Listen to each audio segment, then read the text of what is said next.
जय हिंद प्यारे साथी, रोजगार पे आप सभी का स्वागत है। आशा आप सभी अच्छे होंगे, अपनी तैयारी को बहुत अच्छे से कर रहे होंगे और तब तक करते जब तक आपके हाथ में फाइनली आपका रिजल्ट ना आ जाए, वो चाहे पिछली ऑन गोइंग वैकेंसी का हो या अपकमिंग वैकेंसीज का हो। रेगुलरिटी और पेशेंस दोनों बनाए रखिए, क्योंकि यही दोनों आपको आपके सफलता तक ले जाएंगे।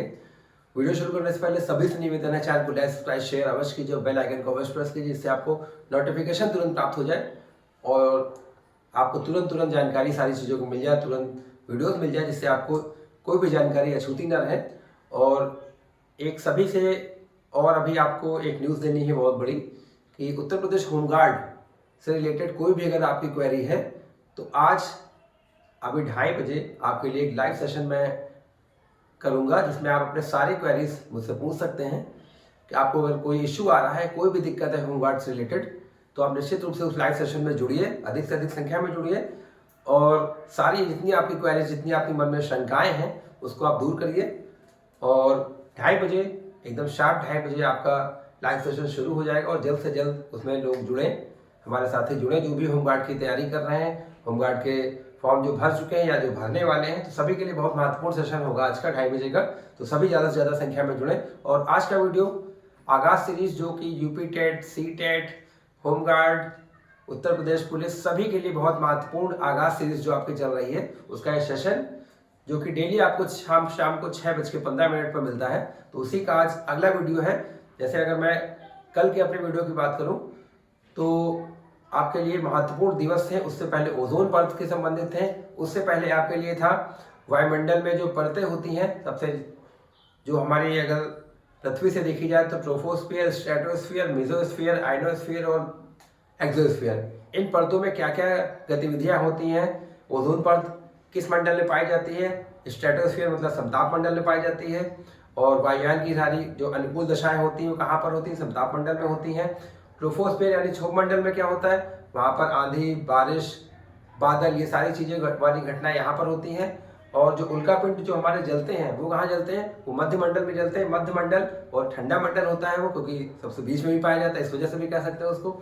और अगर हम लोग आइनोस्फीयर की बात करें तो हमारे संचार उपग्रह हैं, जो घर में डिश टीवी और एयर फाइबर ये सब लगे होते हैं, उन सबकी जो संचार कनेक्टिविटी होती है वो आइनोस्फीयर में ही होती है। और जितने सैटेलाइट्स होते हैं वहीं पर जाते हैं, वहीं पर स्थिर किए जाते हैं। उसके बाद है सबसे बाहर एक्सोस्फीयर, जिसमें ऑक्सीजन नाइट्रोजन का जो मंडल होता है उसमें गैसेस की अधिकता होती है वहाँ पर, और बहुत ही इसकी पतली लेयर होती है। तो ये सारी चीजें आपको बैक टू बैक कंटिन्यू मिल रही है। तो आज का भी सेशन बहुत महत्वपूर्ण है। आज के सेशन में महत्वपूर्ण आपके लिए प्रश्न है जो कि पिछले एग्जाम्स में पूछे गए हैं और बहुत इंपॉर्टेंट आपके लिए है। तो आइए देखते हैं हम लोग, बहुत महत्वपूर्ण सेशन आज का, जल्द से जल्द शुरू करते हैं। महत्वपूर्ण प्रश्न आपके लिए सभी एग्जाम के लिए, हम कह सकते हैं, नॉट खाली यूपी टेट नहीं, UP TET, CTET, home guard, Uttar Pradesh police constable, सभी के लिए आपके लिए बहुत महत्वपूर्ण, चाहे वो रेलवे के लिए हो चाहे किसी के लिए भी हो, बहुत महत्वपूर्ण प्रश्न आपके लिए हैं। और सकता पढ़े भी हो आपने, लेकिन रिवीजन बहुत ही मस्त होता है। तो आइए देखते हैं। सबसे पहला, पर्यावरण संरक्षण अधिनियम, ये सारी जो आपकी सीरीज चल रही है, आगाज सीरीज, ये पर्यावरण से जुड़ी हुई है। पर्यावरण से रिलेटेड आपके सारे क्वेश्चन सीरीज में कवर कर लिए जाएंगे, तो आपको कहीं अन्य पढ़ने की जरूरत ज्यादा नहीं पड़ेगी, क्योंकि वो सिलेक्टेड क्वेश्चन आपको दिए जा रहे हैं। खुद देख के कि कौन सा को, देखिए मटेरियल तो बहुत सारा होता है, उस मटेरियल में सिलेक्टेड क्या पढ़ना है, चयन उस पर डिपेंड करता है। तो आपको सिलेक्टेड डायरेक्ट दिया जा रहा है, आपको ज्यादा पढ़ने की जरूरत नहीं है, आपको सिलेक्टेड पढ़ने की जरूरत है। तो बस आइए सिलेक्टेड वो हम लोग पढ़ते हैं। पर्यावरण संरक्षण एक्ट मतलब अधिनियम कब पारित हुआ, तो 1986। सीधे सीधे ऐसे ही पूछा जाता है, पर्यावरण संरक्षण अधिनियम, पर्यावरण संरक्षण एक्ट। 4 ऑप्शन होंगे सामने, इनमें से कोई नहीं हो सकता है। तो 1985, 1984, 1996 ऐसे ऑप्शन। तो करेक्ट आंसर आपका 1986 है। उसके बाद हम लोग बात करते हैं वन्य जीव संरक्षण एक्ट कब लागू हुआ, तो 1972 में इंदिरा गांधी जी के समय लागू हुआ था। इसमें बहुत इंपॉर्टेंट ये भी हो जाएगा कि इस प्रधानमंत्री के कार्यकाल में वन्य जीव संरक्षण एक्ट लागू हुआ, तो 1972 इंदिरा गांधी जी के कार्यकाल में लागू हुआ। फिर आता है गंगा कार्य योजना। गंगा कार्य योजना 1985 में लागू हुई। ये किस प्रधानमंत्री जी के कार्यकाल में, ये राजीव गांधी जी के कार्यकाल में लागू हुई। गंगा कार्य योजना 1985 में लागू हुई थी आपके। फिर आते हैं हम लोग पहली बार, बहुत महत्वपूर्ण क्वेश्चन है सारे ये, तो बिल्कुल अगर आपको लिखने की इच्छा हो तो लिख भी लीजिए, नहीं तो डायरेक्टली आप हर बार देख सकते हैं इसको। पहली बार पर्यावरण को पहली बार पर्यावरण को विकास के साथ जोड़ा गया। ये प्रश्न है आपका कि पहली बार पर्यावरण को विकास के साथ जोड़ा गया किस पंचवर्षीय योजना के अंतर्गत? तो पंचवर्षीय योजना तो चौथी पंचवर्षीय योजना के अंतर्गत पहली बार पर्यावरण एनवायरनमेंट को विकास के साथ जोड़ा गया। किस पंचवर्षीय योजना में? तो चौथी पंचवर्षीय योजना में आपका जोड़ा गया। फिर खेती की सर्वाधिक पुरातन प्रणाली कौन सी है? खेती की सर्वाधिक पुरातन प्रणाली, सबसे पुरानी प्रणाली कौन सी है आपकी? तो वो झूम कृषि है। फिर अगला क्वेश्चन आता है, किस विधा ने मानव को सामूहिक जीवन प्रदान किया?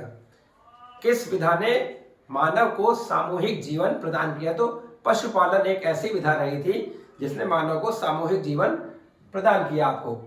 ओजोन के लिए हानिकारक गैस, ओजोन पे आते हैं हम लोग। ओजोन को सबसे पहले ओजोन का प्रतीक चिन्ह O3 होता है। ओजोन की मोटाई नापने की जो इकाई होती है वो होती है डाप्सन। डाप्सन। ओजोन दिवस कब मनाया जाता है? 16 सितंबर को मनाया जाता है। और जो कह सकते हैं कि ओजोन में जो छिद्र हो रहा है, अंटार्कटिका एरिया में जो छिद्र हो रहा है, सबसे पहले वो छिद्र किसने देखा था? तो 1985 में देखा गया था जोसेफ फोरमैन के द्वारा, जो कि एक ब्रिटिश थे। तो आगे हम लोग चलते हैं। ओजोन परत, जैसे देखिए मैंने अभी बताया नीचे, वही अगला क्वेश्चन देखिए लिखा है कि ओजोन क्षरण का पता सर्वप्रथम किसने लगाया? तो 1985 में जोसेफ फोरमैन ने लगाया, जो कि एक ब्रिटिश थे, जोसेफ फोरमैन। ये बहुत क्वेश्चन आता है कि ओजोन परत का क्षरण का पता सर्वप्रथम किसके द्वारा लगाया गया? तो जोसेफ फोरमैन के द्वारा लगाया गया। कब लगाया गया? 1985। और ये कहाँ के मूल निवासी? तो ये ब्रिटिश है। फिर आते हैं हम लोग, विश्व की सर्वाधिक अवसाद परिवहन करने वाली नदी। अवसाद मतलब जो गाद वगैरह सबसे ज्यादा लाती है, वो कौन सी नदियां हैं? वो है, पहले अगर बात करें तो गंगा नदी हमारे भारत देश की। फिर होती है येलो नदी। येलो नदी कहाँ की है? ये नदी है चीन की येलो नदी है। ये विश्व की सर्वाधिक अवसाद का परिवहन मतलब ले जाने का काम कौन करते हैं? येलो नदी चीन की, गंगा नदी हमारे देश भारत की। फिर आते हैं, उत्तर भारत की अर्थव्यवस्था का मेरुदंड। उत्तर भारत की अर्थव्यवस्था का मेरुदंड किस नदी को कहते हैं? तो वह है हमारी गंगा नदी। फिर आते हैं, बहुत महत्वपूर्ण आपके लिए क्वेश्चन है सारे, पश्चिम बंगाल का शोक किस नदी को कहते हैं? तो उसे कहते हैं दामोदर नदी को। बहुत इंपॉर्टेंट आपके लिए पर्यावरण से संबंधित सीरीज चल रही, आगाज सीरीज, जिसमें आपको डेली शाम को 6 बज के डेली शाम को आपको प्रतिदिन शाम को 6:15 पर डेली एक पर्यावरण का आपको वीडियो मिलेगा, जो कि सिलेक्टेड क्वेश्चन का होगा। आपका मटेरियल तो बहुत ज्यादा होता है, लेकिन उस मटेरियल में सिलेक्टेड का चयन करना बहुत जरूरी है। तो सिलेक्टेड आपको दिया जा रहा है, जो कि आपके लिए शाम को डेली 6:15 पर डेली प्रोवाइड कराने की कोशिश की जाती है कि आप तक एक वीडियो शाम को 6:15 पर एक डेली इन्वायरमेंट का वीडियो आपके पास चयनित क्वेश्चन का, सिलेक्टेड क्वेश्चन से आपके पास पहुंच जाए। फिर आते हैं हम लोग, अगला क्वेश्चन आते हैं, बिहार का शोक। बिहार का शोक किस नदी को कहते हैं? तो बिहार का शोक, रिवर का नाम है कोसी नदी। कोसी नदी को बिहार का शोक कहते हैं। पश्चिम बंगाल का शोक किस नदी को कहते हैं? तो कहते हैं दामोदर नदी को। फिर एक बहुत इंपॉर्टेंट और क्वेश्चन आ जाता है कि भोपाल गैस त्रासदी। भोपाल गैस त्रासदी की डेट क्या है? तो 3 दिसंबर 1984। और उससे भी ज्यादा इंपॉर्टेंट कि किस गैस के रिसाव के कारण भोपाल गैस त्रासदी हुई थी? तो अगर शॉर्ट में कहे तो MIC। अगर फुल फॉर्म की बात करें तो मिथाइल आइसोसाइनाइड। भोपाल गैस त्रासदी की डेट की बात करें तो 3 दिसंबर 1984। और गैस मिथाइल आइसोसाइनाइड, बहुत ही इंपॉर्टेंट आपके लिए क्वेश्चन है। फिर आते हैं चेरनोबिल। ये सीधे सीधे ऐसे ही पूछा जाता है कि चेरनोबिल कहाँ स्थित है? तो चेरनोबिल देश की बात करें तो यूक्रेन में स्थित है। ये एक परमाणु संयंत्र है, चेरनोबिल यूक्रेन में स्थित है। यहाँ परमाणु की जो घटना हुई थी वो कब हुई थी? 26 अप्रैल 1986 में आपकी चेरनोबिल की घटना हुई थी। चेरनोबिल किस देश में है? तो यूक्रेन में चेरनोबिल है। उसके बाद ओजोन से कुछ ही संबंधित आपके सम्मेलन, पहला पृथ्वी शिखर सम्मेलन कब हुआ? तो 1992 रियो डी जेनेरियो ब्राजील में हुआ था पहला पृथ्वी शिखर सम्मेलन। दूसरे की बात करते हैं, दूसरा 2002 में जोहान्सबर्ग साउथ अफ्रीका में। पहला रियो ब्राजील, फिर दूसरा जो 2002 में हुआ था, इसको ऐसे भी याद कर सकते हैं कि दूसरा कब हुआ? तो 2002, दोनों में 2-2 है। Johannesburg south Africa.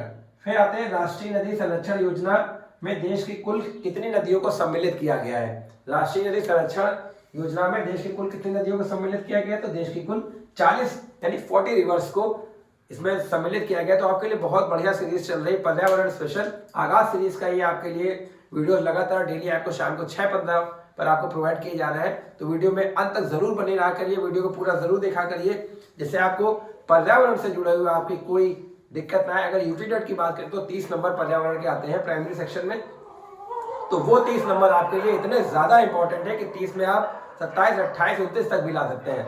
अगर आप ये सीरीज पढ़ते रहेंगे तो निश्चित रूप से आपके 27, 28, 29 तक भी आपके आ जाएंगे। तो बहुत इंपॉर्टेंट सीरीज चल रही है। तो ऐसी अपडेट्स के लिए रोजगार दलों के साथ जुड़े रहे, चैनल को लाइक शेयर करें। जय हिंद, जय भारत।